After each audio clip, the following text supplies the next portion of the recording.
ভালোবাসা কেমন তা জানি না, তবে আমি ওয়ান সাইডেড লাভে আসক্ত ছিলাম। আমি অপেক্ষা করেছি, আমি তোমাকে চেয়েছি, আমার মোনাজাতের প্রত্যেকটা দোয়াতে তুমি ছিলা।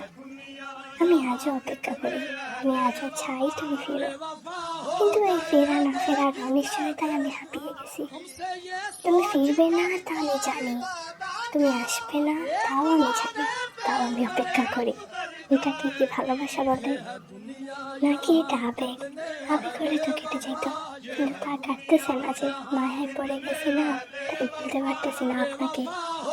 যদি আমাকে বলা হইতো এমন একটি জিনিস চাও যেটা তুমি চাইলে আমি তোমাকে দিব, আমি, বিশ্বাস করো, যদি আমার 3বার বলা হইতো, আমি 3য়বারই আপনাকেই চাইতাম। আমার ভালোবাসা এতটাই যে আমি 1000 বছর পর হলেও আমি ওই আপনাকেই চাইবো। আমি সত্যি বলতে আপনাকে ছাড়া অন্য কাউকে ওই জায়গা দিতে পারবো না।